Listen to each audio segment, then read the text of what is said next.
If you want to improve voice recording, you have to follow some simple and easy steps in Audacity.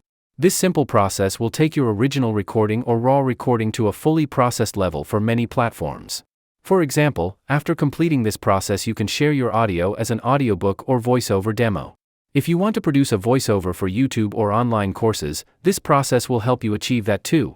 In short, this is the fundamental process to make your voice sound better.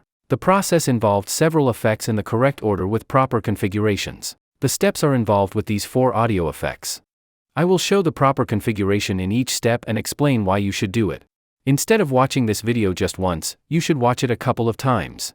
Trust me, that will take your audio editing skill to a whole another level. The order of these effects matters a lot, especially at the beginning of your audio editing journey. Each effect also has to be configured properly. Otherwise, the audio will become worse instead of being better. In this video, I will show you the proper order of the effects and the right configurations. The result you will get by following this process will be amazing. The correct order of the effects will be like this. So 4 effects have to be applied in 5 steps. The normalize effect has to be applied at the start and at the end. If you are a beginner, you should follow the order like this. Once you gain experience, you can rearrange the order after understanding what each effect does. Before getting into the details of each step, I will show you a quick and easy way to make the sound better. It is as easy as clicking a button. The waveform you see on the screen is a raw recording. I have not added any audio processing to it yet. I will make a duplicate of this original track. I am duplicating this to compare between the original and improved audio. I will improve the second track using the one-click solution. The single-click solution that I am going to show is developed from years of experience I have. I will select everything inside the second track and will go to Tools. If I go to Apply Macro, you will see some options like Clear Vocal or S Reduction. I also have Improve Overall Experience, Interview Improvement, and Podcast-Specific Improvement, etc. I have a total of 11 different variations to tackle different scenarios. All these works on the raw recording. If I apply any of these, the audio will be improved instantly. Let's say I want a clear vocal improvement. The audio is improved almost instantly. Let's listen to the original and improved audio to compare. Why you should use Audacity? Audacity is a free audio recording and editing software. Why you should use Audacity? Audacity is a free audio recording and editing software available on Windows, Mac and Linux. It has the easiest user interface among the audio editing software. Even if you are a beginner, you can start using Audacity with a very small learning curve. You have to learn the basics of audio editing and you are good to go. To clean up audio recordings using Audacity, you have to know some basics about the audio data. Though Audacity is 100% free, it is powerful enough to do professional quality work. Many full-time voice artists and audiobook narrators also use Audacity. You have to understand how to identify an audio problem. You have to know which action you need to take. Then you have to follow through what kind of improvements you are getting with those actions. So you see, what a difference was made in the listening experience just in a single click. You can make this type of single-click solution on your own using the effects I show you next. Alternatively, you can get these solutions from me. The 11 fantastic macros are available on this Buy Me a Coffee page. The installation process of these macros is very easy. I have received a very positive response from the users of these macros. The macro description page has a link to a detailed installation video. Let me show you quickly how easy it is to install. After you make a purchase, you will get a zip file. Unzip the file, and you will get the macros and EQs folder. The macros are inside the macros folder. These are all TXT files, and you have to import them into Audacity. From Tools, go to the Macro Manager. Click on Import and browse to the location where the file was unzipped. I will find the location from this browser window. You will see a Macros and EQs folder. Inside it is the Macros folder and all the TXT files. Select one TXT file at a time and open. You have to install all the TXT files one by one, as Audacity does not have a bulk install option. I already have the macros, so it is asking for overwrite. For you, the macro will appear on the left side. You will see the macro name here after installing those. If the macro name appears here, it is ready to use. So that was the method to get an amazing voice in a single click. We will now see the steps in detail to improve a raw recording. I will manually add all the necessary effects on the track.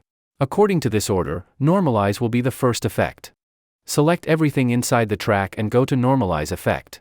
Normalize is the first effect to apply because the raw audio recording volume is generally low. Normalize can increase the loudness, which is better for editing.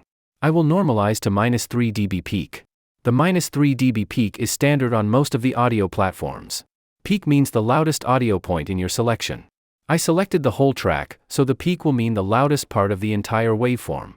The concept of the peak is important in audio editing. For example, if you want to submit your audio on some platform, they may have specific requirements on the peak level. I am setting the peak as -3, which is the standard value in ACX audiobooks.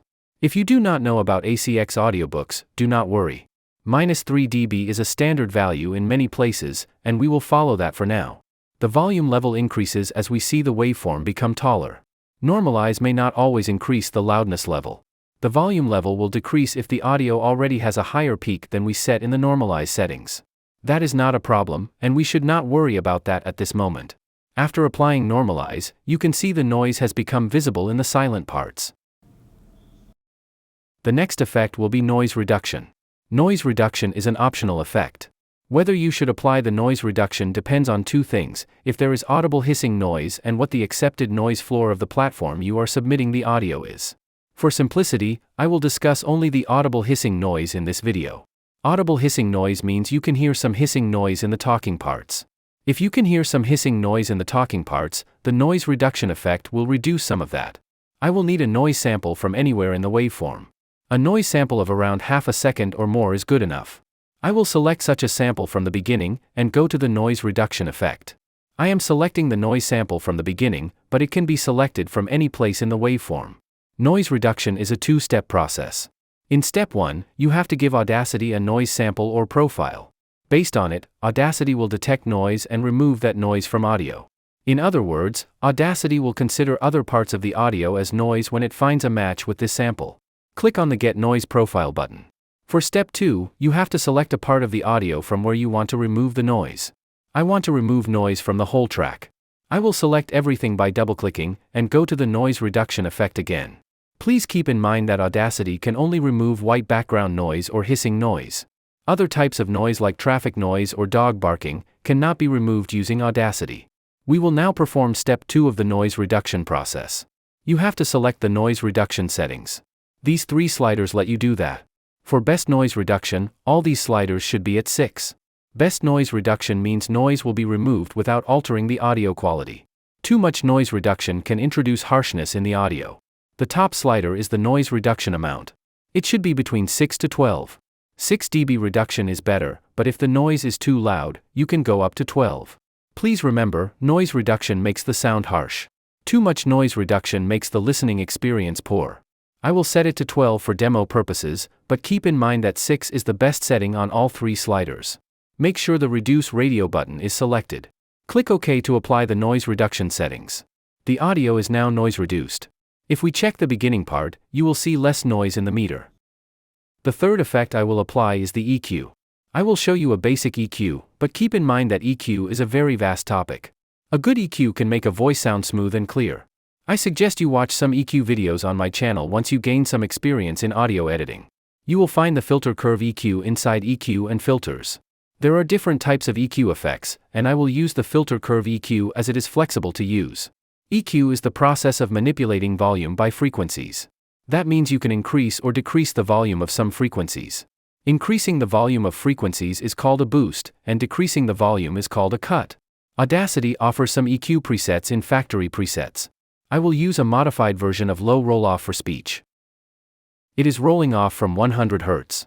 If you know about the fundamental frequency of human voice, it generally starts from 80 Hz, but not below that. So I will adjust the roll-off from 80 Hz. It means I am cutting off frequencies below 80 Hz where no human voice frequency exists. Audio recording can have some noise in those low frequencies, and this cutoff will reduce that noise. A complex EQ will take too much time to explain at this point, so I will apply this basic EQ. I offer customized EQ for voice. But it will make sense if you have some experience in audio editing. I will put some links in the description about my audio services, courses, and tools. I suggest you explore those to find what you need at the moment. After EQ, the next effect is very important. It is the compressor effect that reduces the dynamic range. Dynamic range means the volume gap of loud and quiet sounds of your voice. If the dynamic range is too big, some parts of the recording may become very difficult to hear. The recording I am working with has no such big difference. Still, applying the compressor effect will make the voice crunchy and crispy. A little bit of compression makes the recording smoother to listen to. Compressor configuration varies for each recording. I will show you a generic compressor with some guidelines. You should check the compress based on peaks. Because I configured the settings based on peak value. If I do not keep this box checked, it will alter the compression mode, and my settings may not be valid for that compression mode. The compressor will be active above the threshold value. It is an important setting in the compressor. If I set a threshold like -9, the compressor will only be active above -9 dB. The lower I go, the more compression will happen. If I set -15, then I will get more compression than if I had set -9. If you set this value too low, the sound may become unnatural. For this video, I will use -15 dB. You should use something between -9 and -15 based on how much compression you need. The noise floor should be higher than the noise recording in the meter. The default -40 dB will be okay for this audio sample. The ratio sets how much compression will be done. The more ratio you set, the more compression will be done. Usually something between 2:1 and 4:1 works on most of the recording. I will use 3:1. Please note that the amount of compression needed depends on the dynamic range. Too much compression can make the voice unrealistic. If you see current settings making your voice unnatural, you should apply settings with less compression. I will keep attack time and release time to its default value. The makeup gain checkbox does not matter if I normalize the audio after compression. I will apply these compression settings. The compression is done, and I will apply normalize again to adjust its peak level. Compression can make the peak louder than the standard -3 dB peak. Normalize to -3 dB will adjust the peak to the standard level. The editing is done, and let's listen to it. Why you should use Audacity?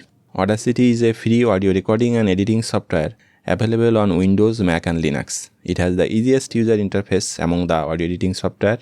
Even if you are a beginner, you can start using Audacity with a very small. So this was the process of making raw audio better in Audacity. If you think about meeting the guidelines of some platforms, you may have to use effects like loudness normalization. Things like that are taught in my Audacity course for beginners. If you want to get professional quality editing, I recommend you enroll in the course. Even if you do not need professional grade audio, but want to learn audio editing in an easy and step-by-step manner, this course will help. I will put the course link and macro pack link in the description. These macros not only make your sound better but also can help in your learning process a lot. If you analyze the macro, which effects are used, and in what configurations, you will fast-track your learning. Thanks for watching this video, and see you next.